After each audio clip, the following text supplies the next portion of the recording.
Ватан сугышына кадәр Мәскәүдә татар мәктәбе эшләп килгән бит, Асадулла йортында. Әмма сугыш башлангач, Асадулла йортын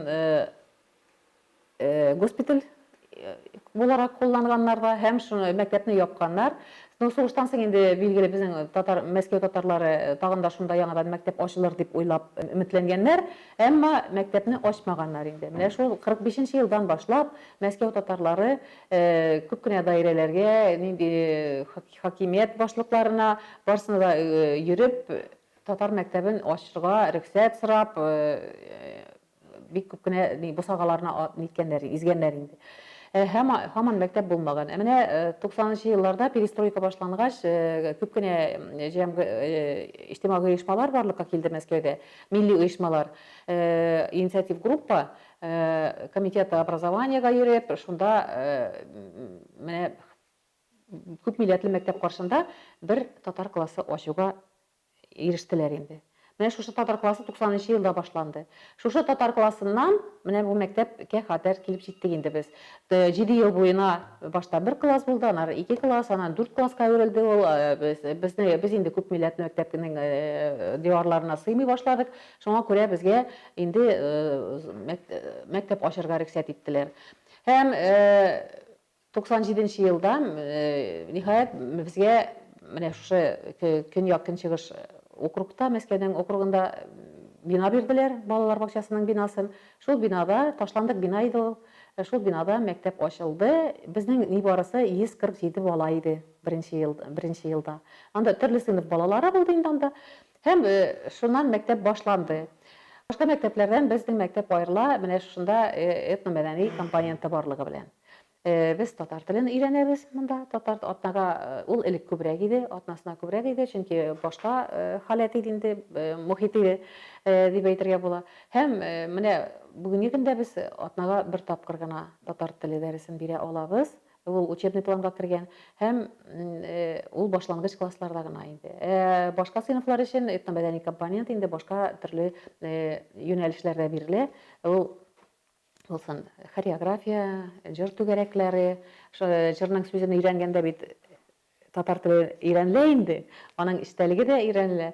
Һәм театраль түгәрәкләр менә шулай башка олорак яшьтәге балалар өчен шулай реализацияләштерелә инде татар компоненты. Үзебезнең татар балаларының саны кими, кызганычка каршы, хәзер бер 30% кына татар балалары укый бездә. Һәм кызганычка каршы, менә нишләптер, ул гаиләдән киләдер инде, татар теленә белән кызыксыну кими бара ел сайын. Эта школа хорошая, с культурно-татарским образованием. В ней в начальной школе обучают татарскому, а потом есть еще проект татарский, который проводится в 5 классе.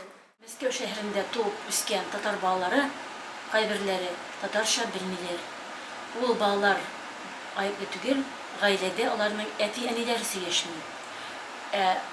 Җәй көне авылга кайтып, әби-бабайлар янында бераз торган, яшәгән балалар татар телен теләп өйрәнәләр. Һәм алар белән эшләргә безгә дә кызыклы. Тикшерү эшләренә, иҗади эшләренә менә монда җыябыз җиңүчеләрне икән. Һәрбер класста Җәлил белән бергә һәлак булган батырларның исеме бер класста исеме бирелә. Пионер отрядлары бар иде бит элек. Безнең хәзер Җәлил исемендәге оешма бар, балалар оешмасы, иҗтимагый оешма.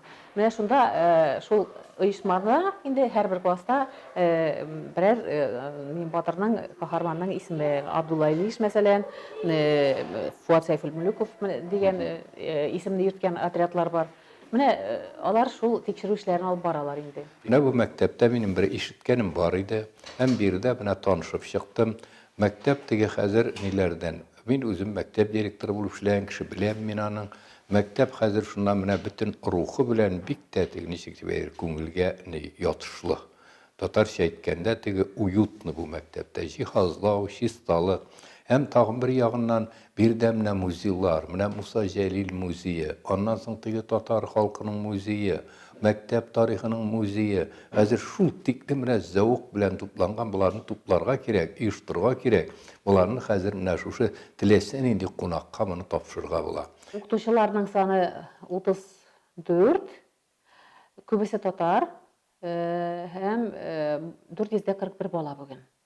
550'ge kadar көтәргә кирәк, безгә балалар санын арттырырга кирәк, безнең өчен зур проблема ул, балаларның санын күбәйтергә кирәк. Ник? Чөнки бала башы белән акча килә, хәзер бит финанслар, мәктәпне финанс ягыннан тәэмин итү хәзер шул бала саныннан тора. Никадәр күп бала, шул кадәр бездә акча була. Акчаң булмаса, укытучыларга түләргә, эш хакын түләргә акча булмый бит инде балалар булмаса. Хәзер инде менә мәктәпнең торышы балаларның саныннан тора. Җиһазландыру, уку әсбаплары сатып алу, ашату, эшертү, медосмотрлар үтү, укытучыларны квалификация курсларына узату, барысы да шушы балалар саныннан тора. Әгәр дә инде менә шул балалар кимесе, димәк без укытучылар санын кыскартырга тиеш, һәм үзебезнең расходларны, чыгымнарны кыскартырга тиеш.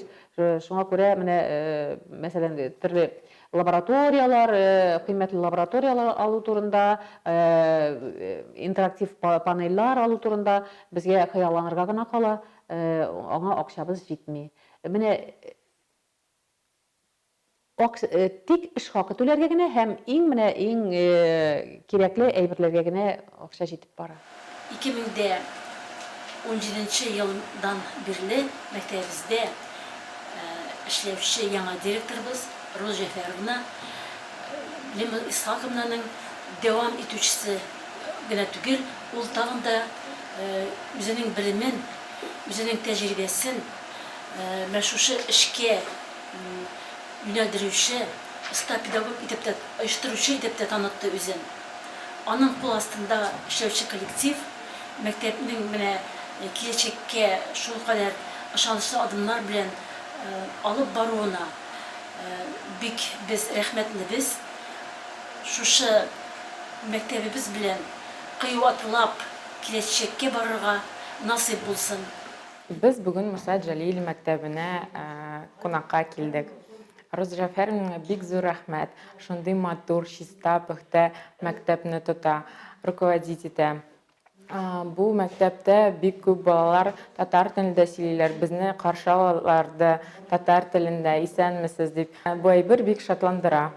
Алга таба да мәктәпне үстерергә кирәк. Татар балаларны бу мәктәптә алып килегез. Бу мәктәпкә татар балалар бик кирәк. Без бу реклама кәгазен штабка таратачакбыз. Татар булып сакланасылары килсә, телне өйрәнергә кирәк. Телне өйрәнер өчен менә безнең мәктәп бар балаларга. Анда аларны монда китерергә кирәк. Әгәр инде кешегә үзенең милләте кадерле түгел икән, билгеле ул тел турында да уйламаска мөмкин, киләчәге турында да уйламаска мөмкин. Әмма ул бит яшь вакытта гына кеше аңламый үзенең милләтенең нинди кадерле икән. Яшь вакытта ничектер менә, яшәрмен әле, менә дусларым бар, эшем бар, мине хөкүмәт ярата, мине дәүләт ярата дип йөриләр. Улгайгач милләтең кирәк була. Улгайгач милләтең кирәк була, үзеңнең үз телеңдә сөйләшәсе килә башлый, үзеңнең гореф-гадәтләрне ничек дип әйтәләр, үзеңнең гореф-гадәтләрең белән яшисе килә. Шуны яшьләр белми әле. Шуңа күрә бик бәяләп бетерә алмыйлар менә мәктәпнең барлыгын. Һәм мәктәпкә хәзер аларның килүе кирәк. Шуны аңламый халык, кызганычка каршы. Килсеннәр иде.